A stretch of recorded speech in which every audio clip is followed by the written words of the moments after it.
तो स्वामी जी फिर इतनी प्रॉब्लम्स तो ऑलरेडी चल रही थी, फिर उनके पास, अमेरिकन गवर्नमेंट के पास, कब वो एक एक्चुअल लेवरेज आया जब उन्होंने कहा अब हमें ओशो को अरेस्ट करना है?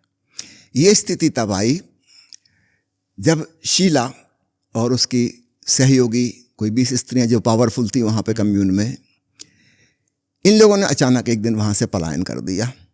ओके, ठीक है। और ये आपके, अब मतलब किसी भी ओशो के उस टाइम पे जान से बाहर था, मतलब उनको नहीं पता थी ये चीज़? नहीं, इन लोगों के जाने के बाद ही पता चला कि वो कल रात को गायब हो गई हैं। ओके। ओशो को उन्होंने जो पत्र लिख के भेजा तो उसमें केवल इतना लिखा था, beloved master, we love you, we are leaving. इतनी लाइन, कोई कारण नहीं, कहाँ जा रही हैं, क्यों जा रही हैं अचानक। अच्छा, ओशो ने सारी सत्ता स्त्रियों को दी थी, ये वाली बात आपको पहले से पता होगी, है ना। ओशो ने कहा कि हजारों साल से पुरुषों ने स्त्रियों को दबाया है, उनका दमन किया है, उनको विकसित होने का मौका नहीं दिया। I feel guilty for that, है ना, और मैं उसके बदले में अपनी सारी पावर जो है वो स्त्रियों को देता हूँ। तो स्त्रियों के प्रति एक बहुत गहरा सम्मान ओशो के मन में था, है ना। माँ कह के उन्होंने स्त्रियों को पुकारा है, सारी पावर स्त्रियों को दी है ना। यद्यपि आप ये नाम देखेंगे, उनकी डिग्रियां देखेंगे, इनमें कोई पढ़ी लिखी या कोई बहुत समझदार महिला भी नहीं है, है ना।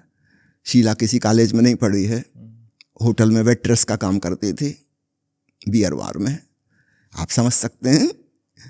तो कोई योग्यता देख के उन्होंने नहीं चुना था किसी को भी, है ना। उनका ये था कि पुरुषों ने बहुत दबाया है हजारों साल से, और उसका एक रिस्पांस ऐसा होना चाहिए कि हम स्त्री को सम्मान दें।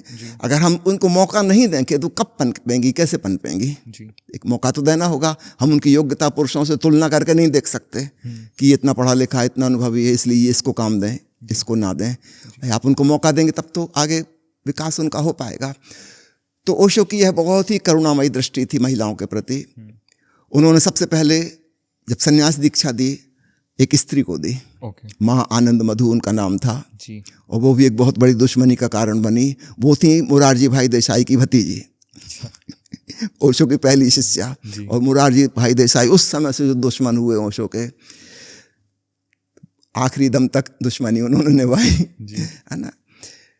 तो ओशो की यह करुणा थी, है ना। अब अचानक इन 20 स्त्रियों का, जो कि सारी पावरफुल मैनेजमेंट की पोस्ट संभाल रही थी, अचानक गायब हो जाना एक दिन।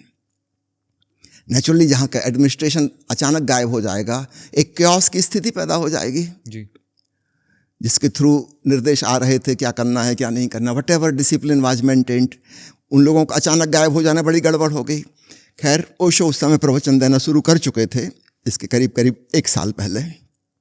ओशो ने उस दिन प्रवचन देना शुरू किया था, शायद जिस दिन इंदिरा गांधी जी की हत्या हुई थी 1984 में। तो 24 मार्च 1981 से लेके करीब 3.5 साल मौन रहे थे। अक्टूबर 84 में उन्होंने बोलना शुरू किया था। और ये घटना जो मैं आपको बता रहा हूँ शायद सितंबर 85 की है, जब शीला भाग गई। तो मैं इसको थोड़ा सा, ताकि जो लोग सुन रहे हैं उनके लिए ईजी कर देता हूँ। 81 में आप कह रहे हैं कहीं ना कहीं वो यूएस आए, 82 में ओरेगन में आए, और उस वक्त वो मौन ले चुके थे अपना, वो कोई बात वो तो भारत में थे तब मौन ले लिए था। और उनके बिहाफ पे फिर मां नंदशीला जो हैं वो पूरा सब कोऑर्डिनेशन कर रही थी उस पूरी ड्यूरेशन में जब तक ओशो मौन रहे। फिर उसके बाद ओशो ने अपना मौन ब्रेक किया 84 अक्टूबर 84। मुझे डेट तो याद नहीं है, मुझे इसलिए याद है जिस दिन इंदिरा गांधी की हत्या हुई थी उस दिन उन्होंने अपना मौन खोला था। ये उनका सेल्फ कॉन्शियस डिसीजन था कि अब मैं फिर से अपने मौन व्रत तोड़ रहा हूँ। हाँ, ठीक है। ये किसी को अंदाज नहीं था कि ऐसा कभी होगा। लोग बहुत खुश हुए होंगे जान के, बहुत खुश हुए, लेकिन शीला और उसकी असिस्टेंट्स वो बहुत दुखी हुई। उनके चेहरे उतर गए, क्योंकि कहीं ना कहीं अभी क्योंकि पिछले 3.5 साल में शीला हीरोइन बन गई थी। वो ओशो की रिप्रेजेंटेटिव थी। वो जो कह रही है वो कह रही ओशो ने कहा है। अब हमको तो एक्चुअली पता भी नहीं कहा है कि नहीं कहा है, कुछ बातें उसकी मनगढ़ंत भी होंगी, है ना। तो पूरे मीडिया पर अमेरिका में शीला छाई हुई थी। ओशो तो कहीं आ नहीं रहे थे मीडिया में, ना। जब अचानक ओशो ने बोलना शुरू किया, अब पूरा विश्व का मीडिया रजनीशपुरम आने लगा। एक नई घटना घटी। ओशो एक समय बोलते थे अपने सन्यासियों के संग, और एक समय पत्रकार वार्ता होती थी, इंटरनेशनल प्रेस कॉन्फ्रेंस आए दिन। मतलब मुझे सीन याद आता है कि हमारे एयरपोर्ट पे कभी कभी 25-25 हेलीकॉप्टर और छोटे हवाई जहाज खड़े होते थे। अमेरिका या दूसरे देशों से आए पत्रकार, सबके पास अपने प्राइवेट प्लेन होते हैं छोटे छोटे। हमारे देश जैसी स्थिति नहीं है कि साइकिल पे आ रहे हैं। 25-25 हेलीकॉप्टर्स खड़े होते थे, है ना। वो अपनी कैमरा टीम सहित आ रहे हैं, ओशो सवाल पूछ रहे हैं। जैसे ही ओशो सामने आए, अब शीला को तो कोई नहीं पूछेगा, वो फेड आउट हुई और वो उसको बहुत अखरा। ये बात हम लोग उस समय नहीं समझ पाए थे, लेकिन बाद में समझ में आया कि ओशो का मौन तोड़ना, ये जो एडमिनिस्ट्रेटर्स थे इनकी फजीयत हो गई, क्योंकि अभी तक वो सर्वे सर्वा बने हुए बैठे थे और वो कुछ भी कह सकते थे कि ओशो ने ऐसा कहा है ना। अब चूंकि ओशो खुद बोल रहे हैं, ओशो से हमारा कम्युनिकेशन संभव है, हम ओशो को लेटर लिख के भेज सकते हैं, हम उनसे क्वेश्चन पूछ सकते हैं, आपने ऐसा कहा कि नहीं कहा है। वो पब्लिक में आके स्पीच देंगे, हमको बताएंगे। वो प्रेस वालों से मिल रहे हैं, प्रेस वाले सवाल पूछ रहे हैं और वो सीधा उनको बता रहे हैं कि मैं क्या चाहता हूँ, मेरा उपदेश क्या है। अचानक पावर शिफ्ट, उनकी पावर शिफ्ट हो गई, है ना।